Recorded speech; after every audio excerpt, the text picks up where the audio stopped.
Pode sentar-se em nome do Senhor Jesus.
Amém?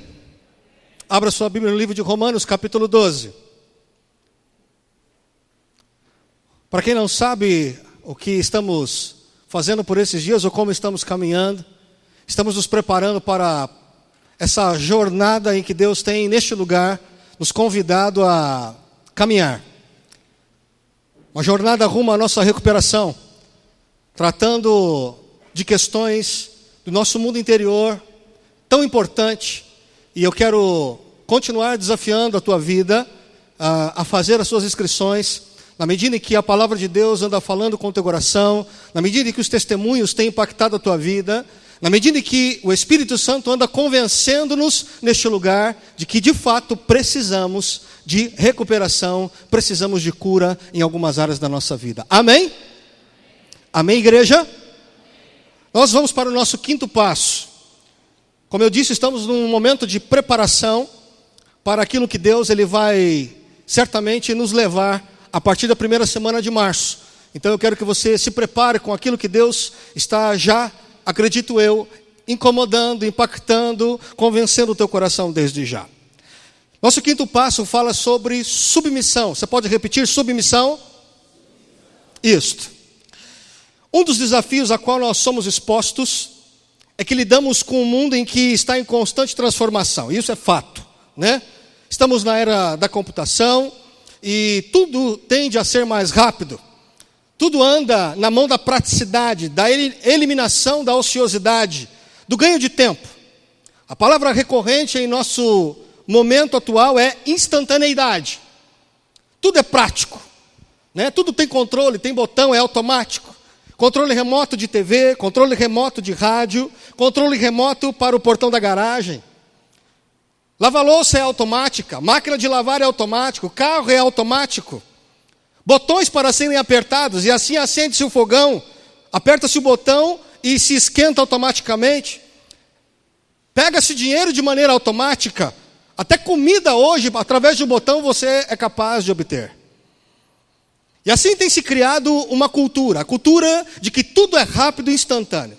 E por ser cultura, ou cultural, então é natural que as pessoas levem este comportamento também para o seu interior.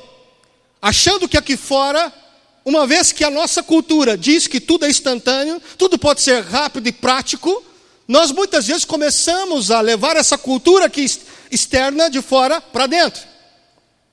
Você está aqui ainda? Essa mesma instantaneidade, ela é buscada de alguma forma com a mesma velocidade que as coisas aqui de fora. Essa instantaneidade aqui dentro, ela é buscada através de viagens, de livros de autoajuda, superstições, pactos espirituais, caminhadas ou peregrinações espirituais, terapias, remédios e tantas outras coisas. Mas é neste ponto que a gente anda encontrando um grave entrave. Enquanto do lado de fora as coisas correm instantaneamente, tudo nos pressionando para seguirmos as tendências, a moda, o momento, do lado de dentro, instantaneidade parece que não funciona. Então permita-me te dizer, realmente não funciona. Instantaneidade, rapidez, com o mundo interior da nossa vida não funciona. Eu penso que grande parte dos nossos desajustes como ser humano sobre este mundo, desses desequilíbrios que nós temos como pessoa, se dá por conta desta divergência. Matéria e espírito. Coisa física e coisas espirituais, aquilo que não se toca. Ser ou ter também, por exemplo. A maioria das pessoas estão tentando fazer de matéria e o abstrato, ou espírito e coisas, como uma coisa só. Estamos tratando tudo de uma só maneira. Espiritual e físico nós tratamos tudo de uma maneira só. Tudo de uma forma. E aí vira um balaio de gato. Uma grande bagunça que ocorre na nossa vida. O primeiro passo importante para aprendermos a lidar com a nossa recuperação, ou enquanto estamos caminhando, precisamos entender que somos seres de cultura. Cultura, hoje aí fora, é basicamente um sistema de ideias, um sistema de conhecimento, técnicas, artefatos ou padrões de comportamento, ou seja, aquilo que caracteriza uma comunidade ou uma sociedade. Mas o que a gente acaba descobrindo, quando a gente vai estudando um pouquinho mais a fundo, é que a palavra cultura, antes dela significar aquilo que caracteriza uma sociedade, a maneira de como ela age, de como ela vive, a palavra cultura, ela vem do verbo cultivar, ou tem a raiz na palavra cultivar, melhor dizendo. Cultura é o ato ou efeito de cultivar terras, lidar com plantas. Chamamos este mundo presente de acontecimentos externos de cultura. Estamos olhando para esse mundão aí, essas tendências todas, que vêm com modas, que vêm com possibilidades, e isso vem nos alcançando através de televisão, de toda forma de mídia, de alguma maneira. Mas para entendermos melhor o que significa cultura para nós, isso começou, na verdade, cultura começa em nossa vida, não é na sociedade. Pessoas que nos abriram o ser. Pessoas que nos abriram na profundidade e plantaram coisas dentro de nós. Elas foram importantes quando começaram a investir na nossa vida. Como ser humano, basicamente foram os nossos pais que começaram esse trabalho com a nossa vida. Começaram uma cultura conosco. Uma maneira de nos fazer conhecer, uma maneira de nos fazer crescer, uma maneira de nos enxergar valores, uma maneira de nos fazer entender o que são princípios. E assim vai. Portanto, eu não tenho dificuldade em dizer que a nossa família é a base dessa nossa cultura, e eu não posso concordar que cultura é tão somente isso que nós vemos aí fora. A cultura em nós começa de dentro para fora. Eis o porquê muitas vezes nós não nos encaixamos com o mundo aí. Tem alguma coisa errada, né? A gente anda conflitando de alguma forma com aquilo que está aí fora.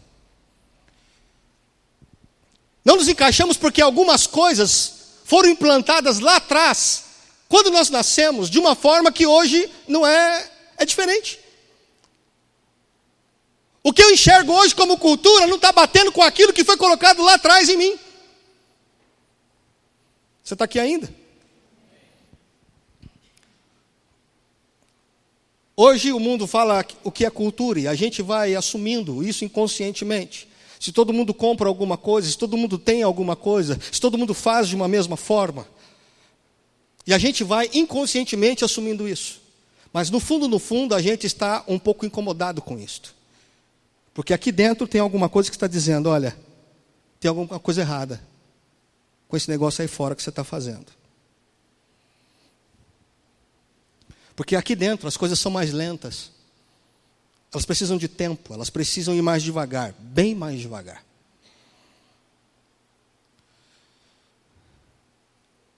Amém?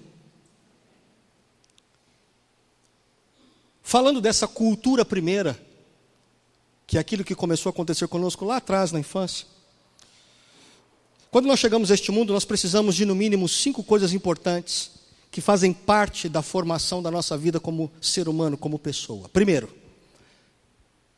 toda criança, quando ela chega a este mundo, ela precisa de um lugar. Diga lugar. Há uma necessidade de um lugar. É aquela sensação de nós pertencermos a um mundo, ou a um espaço, a um local, ou esse local que de alguma forma, quando nós chegamos, nos dá as boas-vindas. É nascer em um ambiente onde um ninho já está todo preparado para nós, com sonhos, com corações, com pensamentos, com algo que já está nos preparando para o melhor. E quem faz isso geralmente são os nossos pais. Hoje, se você fosse escrever ou contar a sua história de vida, qual seria a sua autobiografia? Sim, quando eu cheguei eu fui muito bem recebido, o lugar onde eu estive foi muito bom, ou você diria que ninguém me notou, eu não fui tão bem recebido assim? Segundo aspecto, outro elemento importante para a nossa formação como pessoa, nós necessitamos de cuidados. Diga cuidados. Nós precisamos das palavras, dos gestos de apreciação, precisamos da afeição, nós precisamos do toque, nós precisamos ser ouvidos, abraçados. Nós temos uma necessidade de sermos supridos emocionalmente. Temos uma necessidade de sermos cuidados fisicamente. Isso em cada estágio do nosso crescimento.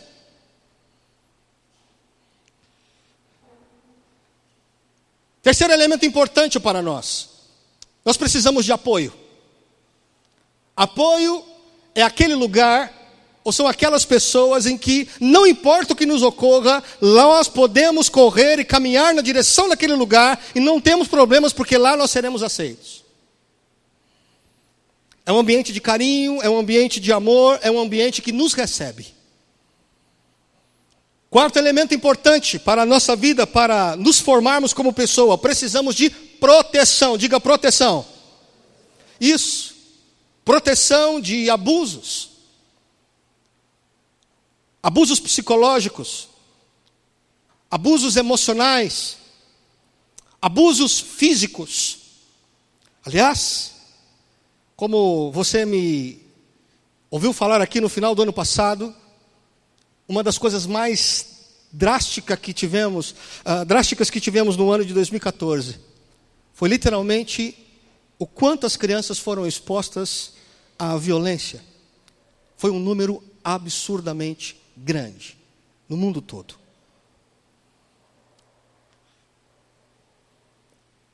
Precisamos de um ambiente que cuide de nós. Quinto, nós precisamos de limites. Diga limites. Sem limites, meu amado, nós não conseguimos nos tornar pessoas educadas. E não entendo educação como etiqueta. Eu estou falando de pessoas promíscuas no seu oposto. Precisamos de um ambiente onde algumas pessoas digam para nós o que nós não devemos fazer, onde não devemos pisar, com quem não devemos caminhar.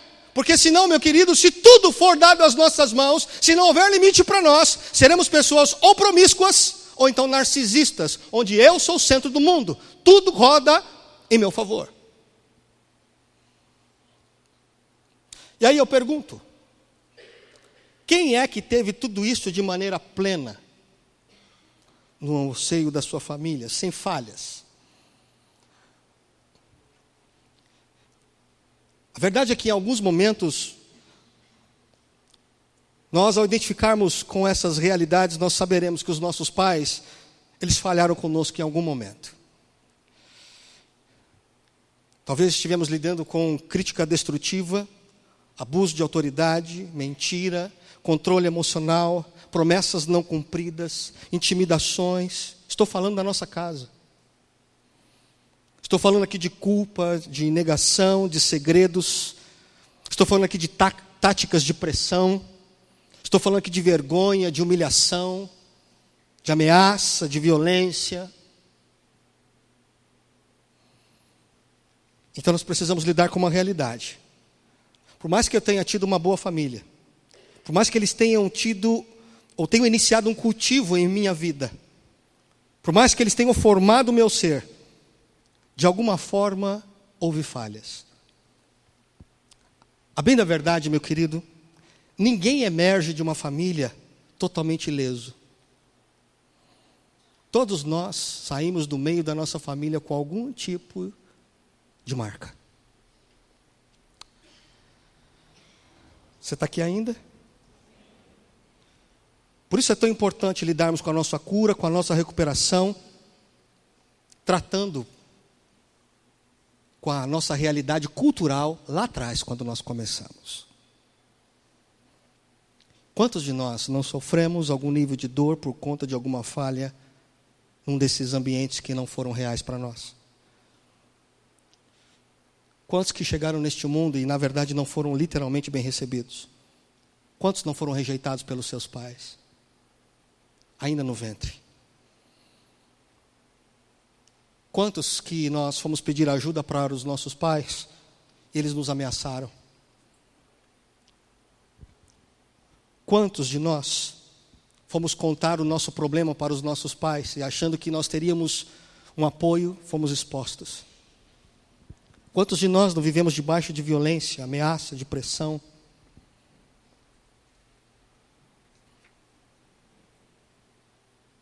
Você está aqui ainda? Verdade é que todos nós lidaremos com lembranças da qual não conseguiremos esquecer. O pior dessa história é que não são apenas lembranças, são lembranças que nos afetam. Elas travam a nossa vida. Algum momento, enquanto estamos vivendo o nosso dia a dia, algumas coisas semelhantes sempre nos remetem àquilo lá atrás.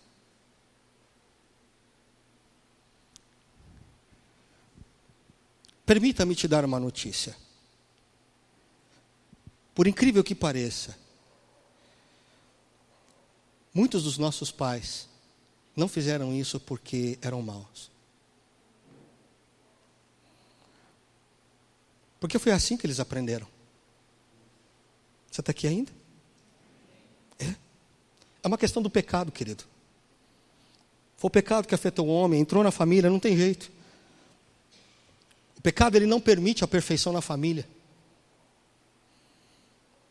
Ironicamente, aquela que é a mais amada por nós, a nossa família, será possivelmente a principal agente de dores em nossa vida. Pode ser a melhor família do mundo, você pode ter o melhor preparo dessa terra enquanto família, mas dificilmente nós vamos escapar de alguma dor no meio dela. Você está aqui ainda? Meu pai conta a história dele. Meu pai é um nordestino, ele é do Rio Grande do Norte. E ele conta que, ou melhor, para você entender a história. Meus pais sempre tiveram uma dificuldade muito grande de relacionamento depois de um determinado tempo de casamento. E meu pai chegou um tempo em que ele definitivamente não queria mais sair de casa. Ele não tinha pique, não tinha alegria, ou não tinha por que ficar saindo de casa. Sair com a minha mãe foi algo que eu vi. Escute, meu irmão, faço 44 anos de idade agora. Minha mãe faleceu há 2 anos atrás. Então, nesses 40 anos, no que eu me dou por gente, eu nunca vi o meu pai sair com a minha mãe. Nunca. Nunca. E aí a gente se dá conta por que algumas coisas acontecem. Certa vez o meu pai contando a história dele, falou assim, olha, o seu avô Eduardo, chamado Hermes, era um nordestino da Gema, ignorante, que andava com um facão desse tamanho assim, ó. E não tinha lugar fixo para morar. Aonde tinha uma melhor proposta para ele ir, para lá ele mudava. Então meu pai diz o seguinte, eu nunca fui alguém que tive um lugar fixo para estar. Com meu pai eu sempre fui um andarilho, de certa forma, no bom sentido. Só que a minha mãe não entendia isso. E o pau comia dentro de casa por causa disso. Coisas lá atrás nos afetam tenebrosamente. Minha mãe, uma mulher que não tolerava a possibilidade de pensar que alguém falasse mal dela. Minha mãe era uma pessoa que não tolerava a possibilidade de alguém falar uma mentira para ela. Uma certa vez eu estava no quintal e ela desconfiou de alguma coisa. Ela estava lavando o quintal com a mangueira, me chamou lá perto, eu e meu irmão, e me fez uma pergunta que hoje eu não me lembro mais o que é. Falou assim: você fez isso? Eu falei assim: não, eu não fiz isso. Eu estava falando a verdade. Falou: você fez isso? Eu falei: eu não fiz isso. Falou assim: fala para mim a verdade, senão eu acabo com a sua raça. Falou assim: eu não fiz isso. Falou: fala, senão eu te mato. Falou: o que eu falo agora? Enquanto eu estava pensando, ela pegou a mangueira, enrolou no meu pescoço e me colocou na parede. Fala, senão eu vou apertar essa mangueira. Você fez isso ou não fez? Eu disse: eu não fiz isso.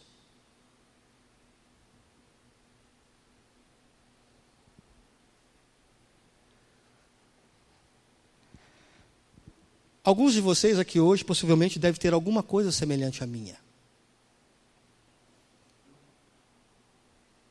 Se buscar lá atrás, tem.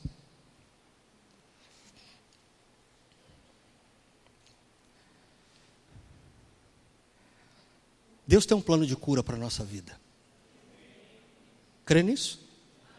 É. Primeira coisa que eu quero desafiar você esta noite, no bom sentido, é conscientizar-se. Não será fácil deixar isto. Não será fácil você submeter a tua vida ao Senhor para que a cura ocorra. Sabe por quê? A bem da verdade, nós temos, primeiro, relacionamentos íntimos com todas estas coisas ruins. Né? A gente acredita que fomos ensinados assim crescemos, assim caminhamos com ela e entendemos que é dessa forma, não tem problema. Não tem dificuldade. É assim mesmo. A vida é assim, fomos ensinados assim, e essa sempre é a justificativa que nós damos. É como nós fomos ensinados lá atrás.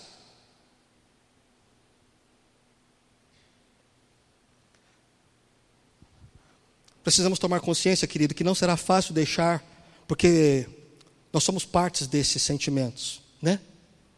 Sabe aquela coisa que a gente fica falando assim? Eu sou assim mesmo. Eu cresci assim, nasci assim, e não tem jeito de mudar. É assim mesmo que eu sou. A gente já está assumindo algo do qual nós não somos, não temos condições de estar com isso, tem sido um peso, tem travado a nossa vida, tem nos afetado, mas a gente continua dizendo que assim nós somos.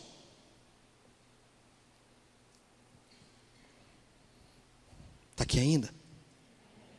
Eles têm pontos positivos. De alguma forma, estas coisas têm algum prêmio para nós. Tem algum nível de prazer nisso aí. A gente ganha, tem algum nível de prazer nesse negócio aí.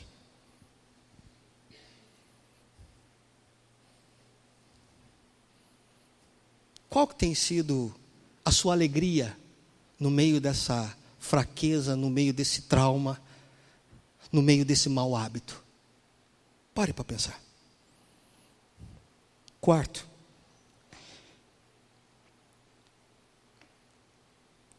precisamos nos conscientizar de que será difícil no sentido de que a minha carne, ela vai continuar dizendo para mim de que ela não quer mudar. Viu? Se você depender daquilo que os teus sentimentos, que as tuas sensações, que a sua maneira de pensar, cultura, sistema de conhecimento, a maneira como eu penso, se eu continuar cedendo e permitindo que a minha forma de pensar prevaleça, não tenha dúvida, eu não quero sair disso.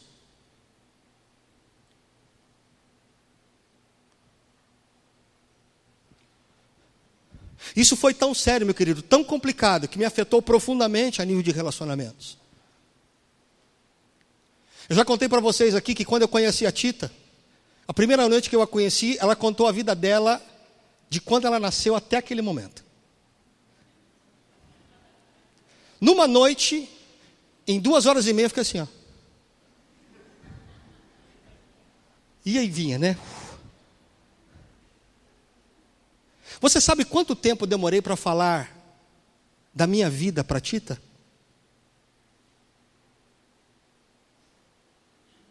1 ano. Isso debaixo de pressão. Um dia a Tita chegou para mim e falou assim: ou você me apresenta os seus pais e fala para mim da sua vida, ou não vai acabar aqui agora. Falei, vai acabar. Por dentro eu falei, né? Vai acabar. Eu falei, mas por que você tem que falar? Eu falei, porque 1 ano eu namoro com você, não sei quem é seu pai, não sei quem é sua mãe, não sei quem é você direito.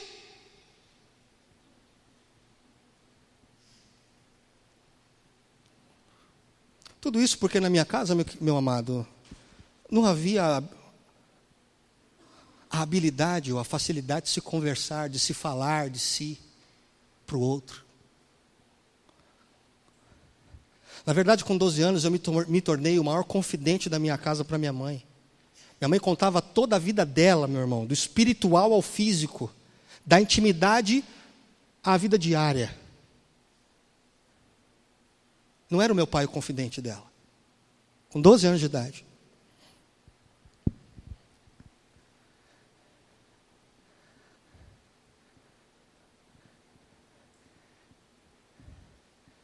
Falei, meu Deus, está pegando. Eu tenho que falar para a Tita.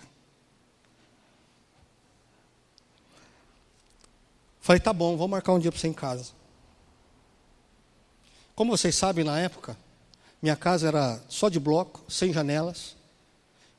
Nós tínhamos conseguido uma máquina para cavar a frente do terreno, que ficou uma vala perigosíssima.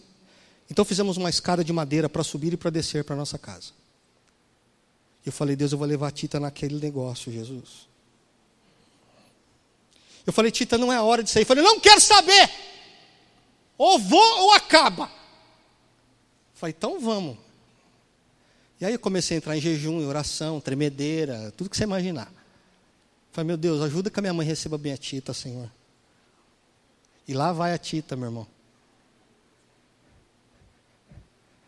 Calcinha apertada, toda bonitinha, fofucha, toda cheirosinha, com esse cabelo assim, tudo. E lá vem descendo a Tita, eu a chamando, vem Tita, segurando a escada para ela descer, ela desceu. Falei, ô dona Naide. A minha mãe fez assim, oi. Você que é a namorada da Eduarda? Falou, sou eu mesma.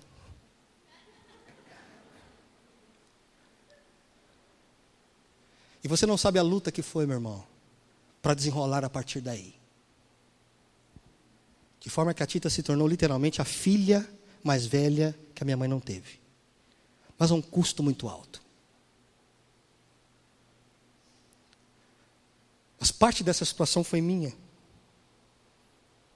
Porque eu comecei a me dar conta de que eu tinha sérios problemas gerados pela minha própria família.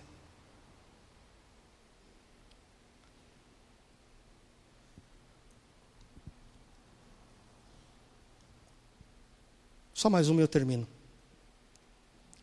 Final de ano chegou, a Tita falou, você vai participar do Amigo Secreto conosco. Eu falei, você está louca? Amigo Secreto, você está maluco? Porque a minha vida, meu querido, sempre foi o seguinte, eu fui sempre uma pessoa assim, ó, longe. Vocês lá e eu aqui, deixa eu observar tudo. Mas deixa eu na minha. A Tita não, irmão, onde ela chega, vai chegando, vai levando todo mundo. Eu falei, Jesus, isso só pode ser demônio, Senhor. Essa mulher deve estar possessa, tanta gente que vai do lado dela. Eu com a inveja desgraçada. Não tinha ninguém para conversar comigo. Mas eu era o problema. E aí quando o pessoal chega, ô Tita! E eu aqui, ó eu aqui, eu. Mas era uma porta.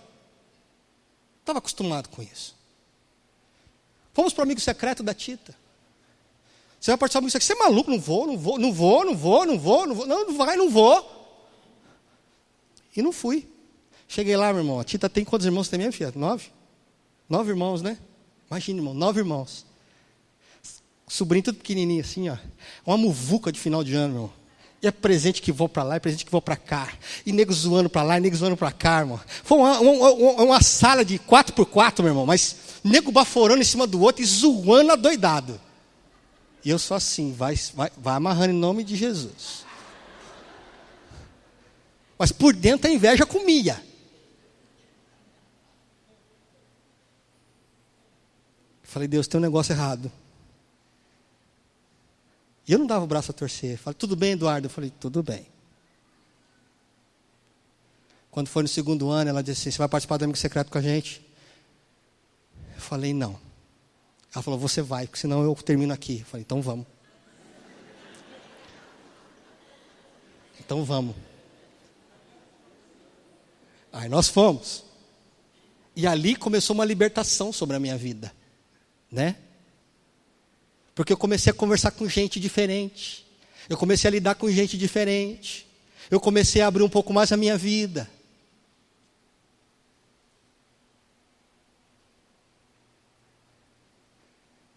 E não pense você que essa pessoa que você está vendo aqui, falando com você de frente, abrindo a minha vida, foi assim. Isso aqui foi, meu querido, profunda transformação de Deus.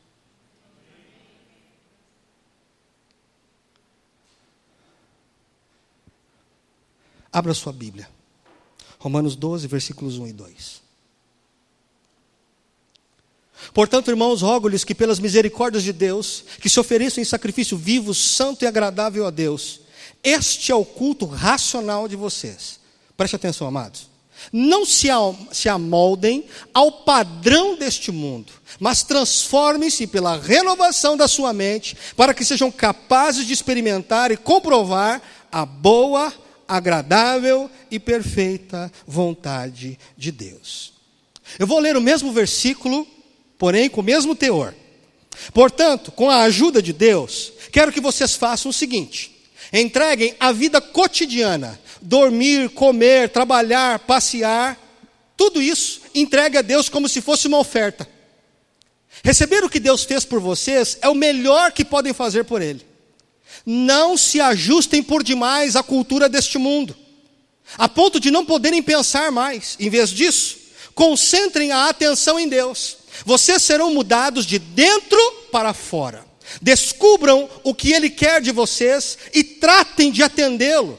Diferentemente da cultura dominante, que é o mundo, que sempre os arrasta para baixo, ao nível da imaturidade, Deus extrai o melhor de vocês e desenvolve em vocês uma verdadeira maturidade. Paulo não está falando aqui, se eu fosse vocês, eu faria assim. Não, Paulo não está falando isso. Paulo está dizendo o seguinte, olha, eu rogo a vocês, eu peço encarecidamente, por favor, dê importância para isso. Para o quê? Entregue suas vidas diárias para Deus.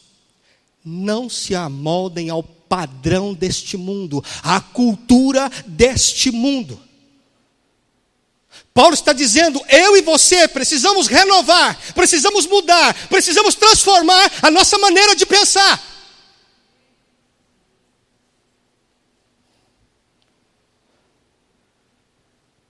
A cultura desse mundo, o que está acontecendo aqui fora, não pode definir o que está acontecendo aqui dentro. É o contrário.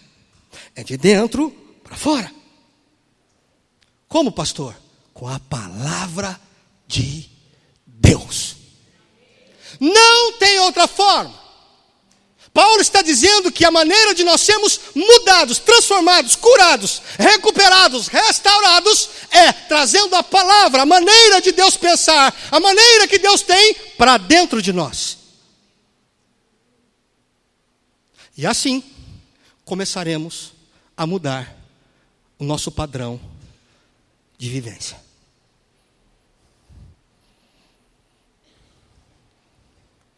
Amém? Há uma palavrinha com a qual nós fazemos isso, chama-se submissão. Submissão significa sujeição, significa disciplina, significa obediência. Eu vou mais além com você. Submissão, a palavra já diz, estar debaixo de uma missão. Submissão significa submeter-se o pescoço, cangote, como dizia o meu avô, a um jugo. É aquilo que se coloca em cima do animal, assim, ó. Mas o jugo, ele só é válido quando eu caminho com o outro, para a gente andar junto. Por isso que o jugo é importante. Você está aqui ainda? Isso é submissão. Submissão significa, meu querido, de que eu vou chamar alguém para andar comigo, para nós caminharmos juntos, porque eu sozinho já me dei conta de que não consigo mudar a minha própria vida. Por isso o passo da submissão é tão importante.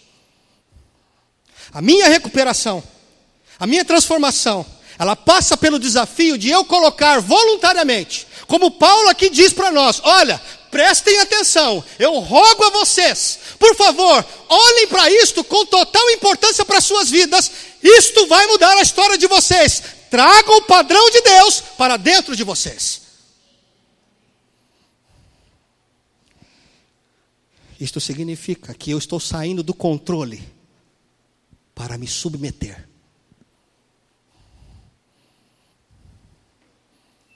Escute. Deus não vai tomar ou fazer isso para você. E nem para mim. Sou eu que vou entregar voluntariamente.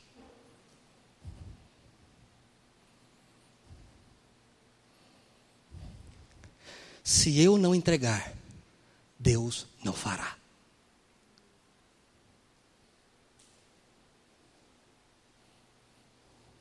Você acabou de ler comigo. Rogo-vos, pois, irmãos, que vocês entreguem. Entregue você. Seja voluntário nessa postura.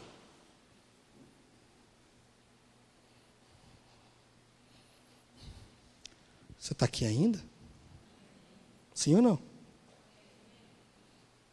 Marquinho, está pronto? Bora? Olhe para mim.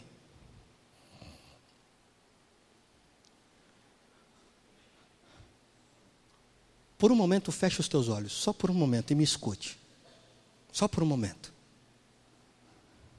Eu penso que a nossa oração, daqui para frente, poderia ser desta maneira.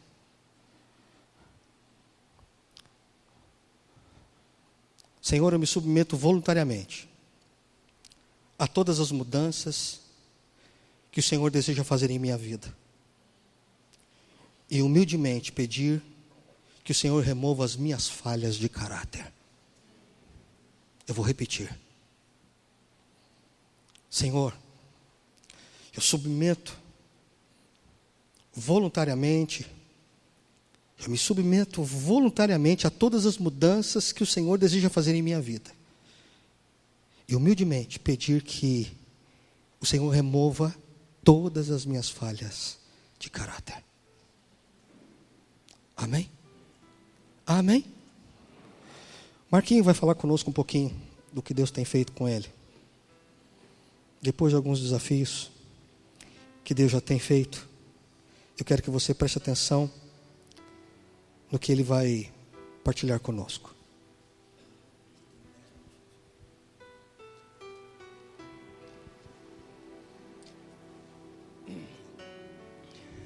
Boa noite, igreja. Meu nome é Marcos. Sou um filho amado de Deus.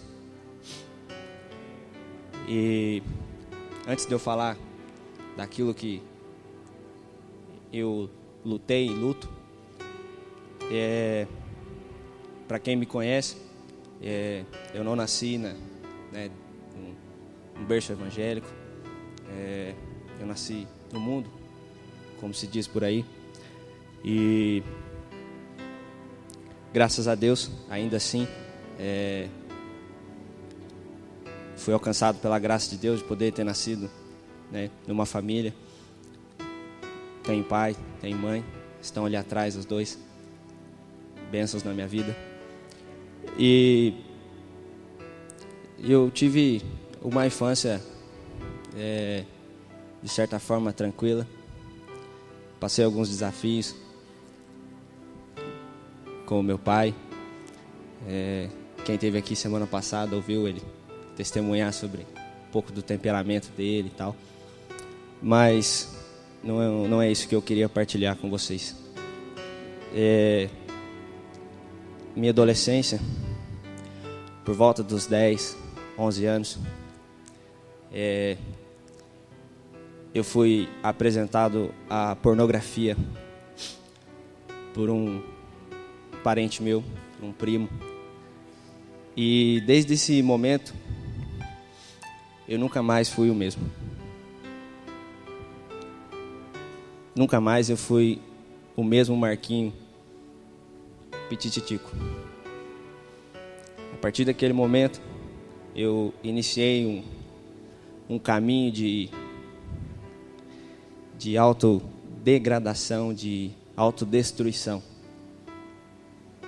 À medida em que eu me envolvia com a pornografia, e à medida em que eu crescia, e de certa forma a minha mente ela amadurecia, eu desenvolvia relacionamentos, né? Namoros, esse tal de ficar aí, para mim era comum, era algo normal, era algo cultural, era algo da nossa cultura. E à medida em que eu fui crescendo, na minha adolescência e meus 14, 15 anos, isso foi se tornando um estilo de vida para mim. Me envolver com materiais pornográficos, seja de qual tipo, para mim era normal. Para mim era comum, fazia parte da minha vida, porque afinal de contas, eu já estava me tornando um homem. E para um homem, isso é normal. Ou pelo menos parece normal. Faz parte da fase. Isso vai passar. Mas a grande verdade é que isso para mim não passou. E isso foi piorando cada vez mais. E eu fui me isolando das pessoas. Eu fui sofrendo e acumulando sobre a minha vida uma culpa, um senso de uma autoestima baixíssima, apesar de que para as outras pessoas eu sempre aparentei uma pessoa alegre, aparentava uma pessoa legal. O Marquinhos fala com todo mundo, Marquinhos, mas por dentro eu estava podre. Por dentro eu estava destruído, acabado. E eu desenvolvi um bloqueio, desenvolvi uma barreira em que eu escondi isso por alguns anos da minha vida. Eu não contei isso para ninguém. Nem os meus pais sabiam. Nem os meus pais sabiam. E eu dentro da minha casa, com duas pessoas que me amavam, mas eu não conseguia enxergar esse amor. Eu não conseguia enxergar neles, não por falha deles, mas porque eu simplesmente não queria chegar diante deles e assumir uma fraqueza, assumir algo que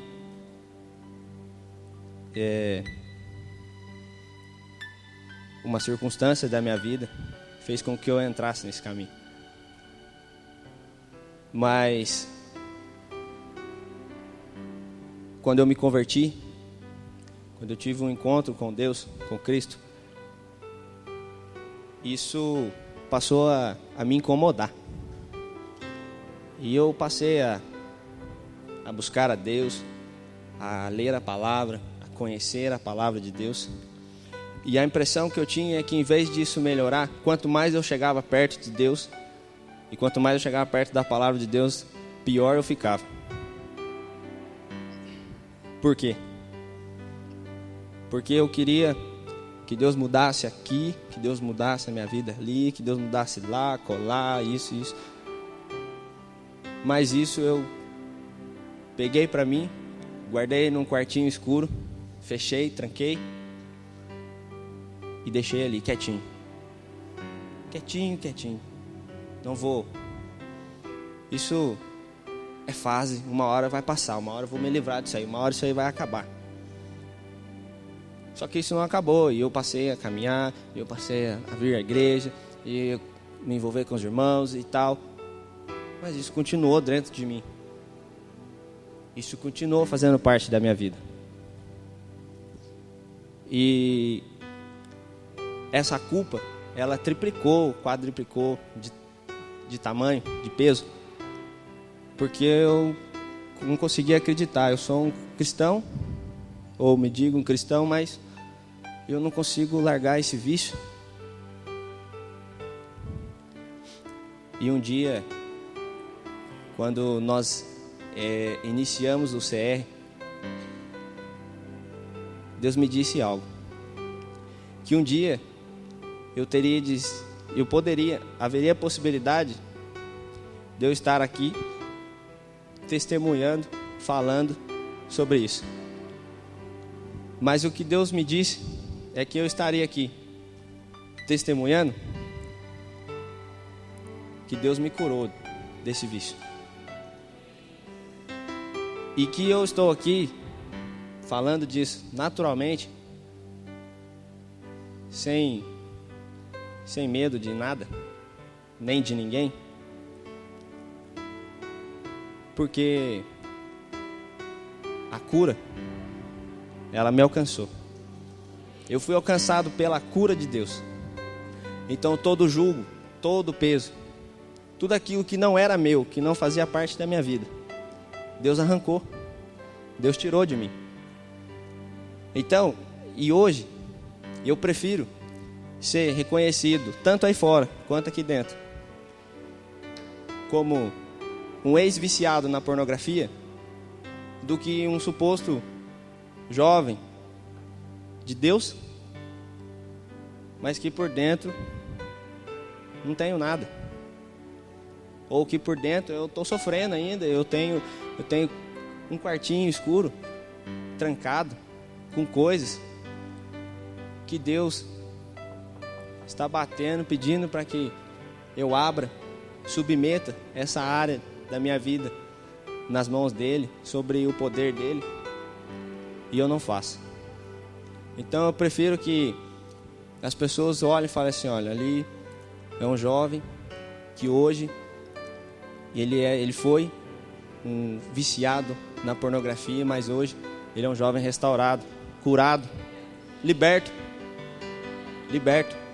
porque Deus disse que iria me curar, mas que o processo de abertura desse quartinho teria que ser meu.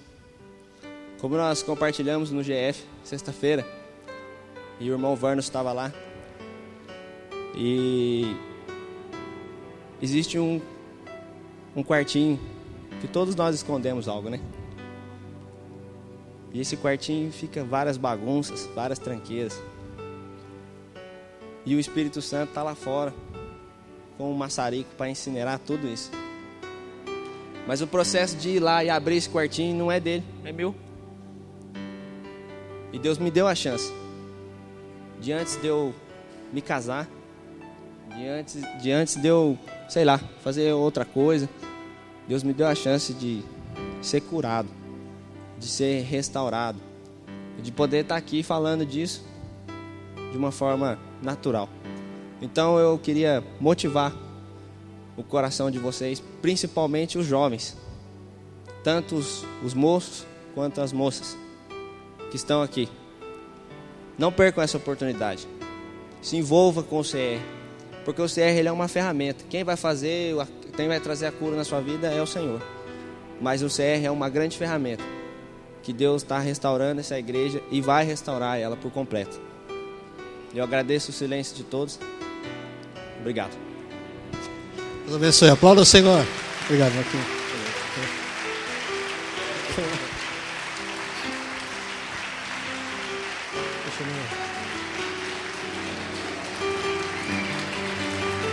Aplauda o Senhor.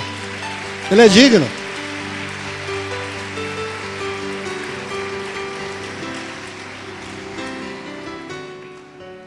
Quem diria, né? Que moleque corajoso, mano. Alguém disse sobre o testemunho da Mara. Que mulher maluca. Né, Maria? É Deus quem faz isso. Acabou o tempo da igreja hipócrita. Está aqui? Acabou esse tempo de uma igreja que esconde pecados. Não porque tem medo de pastor, porque tem medo que Deus vai matar.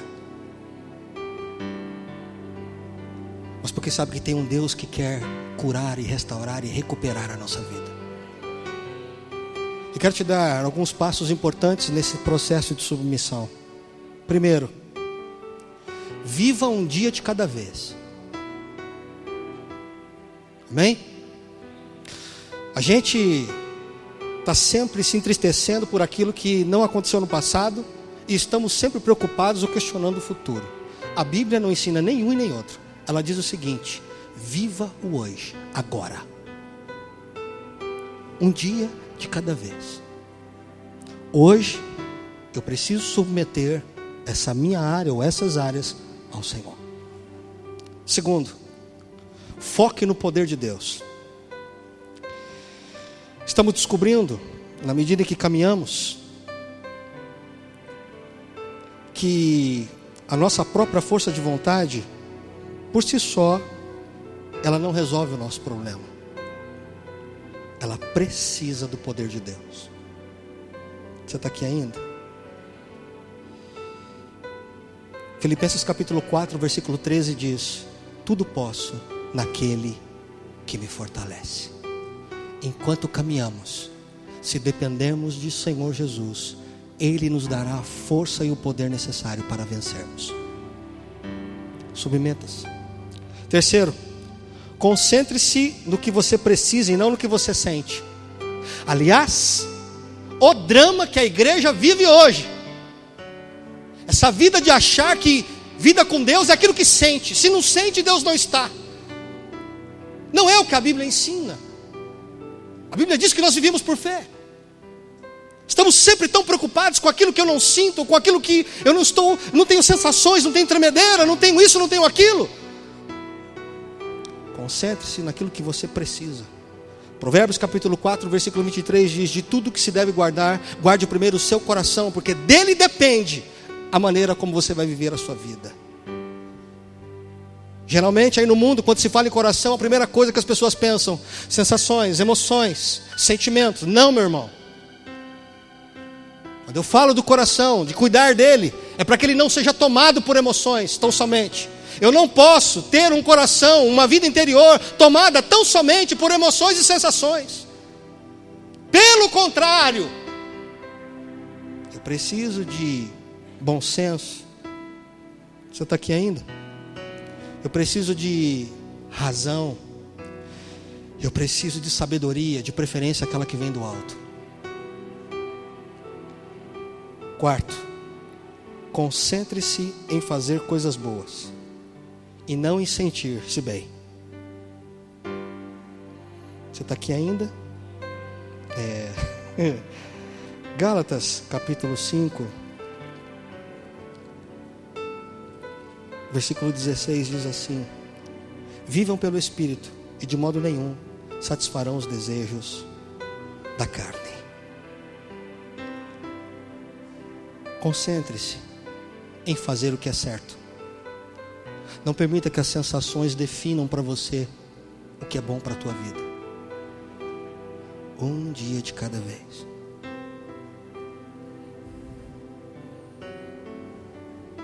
Você vai precisar de disciplina para isso, não tenha dúvida. Concentrar-se é disciplinar-se. Tenho que me definir por um caminho, é assim que eu tenho que caminhar. Está aqui ainda?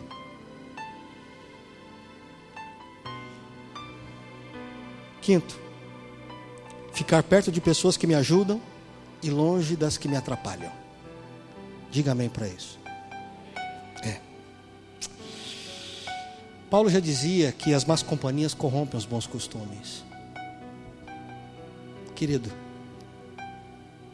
parte da minha submissão ao Senhor depende de como e com quem eu vou estar andando. Você está aqui ainda? Então você que anda como cristão, falando por aí que quer viver sua própria vida, não, vou viver do meu jeito, isoladamente, porque o Senhor me conhece, não tem importância ficar aqui sozinho, eu e o Senhor e tal. Amém, querido, é uma decisão sua. Porém, este não é o propósito de Deus para a tua vida. Aprenda a andar com pessoas que te façam bem e que te levem para cima, que te amadureçam. Gente para provar o que é errado na sua vida, meu irmão, vai ter muito fácil. Gente para aprovar o que é errado na sua vida, você terá companhia com muita rapidez e facilidade. Então procure as pessoas certas. Eu sugiro a você que procure um grupo familiar. Pode ser um grande começo para a tua vida. Aliás, será um grande começo para o teu coração. E por último, concentre-se no progresso, não na perfeição. Eu fico olhando o fato de você ter caído, de que você não foi perfeito, de que você não conseguiu. Para submetermos a nossa vida ao Senhor, precisaremos nos concentrar no quanto nós já progredimos positivamente. Olhe para as coisas boas. Não desista de continuar caminhando. Amém? Muito embora, sim, o nosso alvo é a perfeição, nós precisamos entender que é impossível chegar à perfeição caminhando de maneira perfeita. Para chegarmos à perfeição, olhe para mim, vamos ter que cair em algum momento. Então não concentre-se na perfeição. Concentre-se em estar determinado a prosseguir. Amém? Feche os teus olhos e curva a sua cabeça por um instante.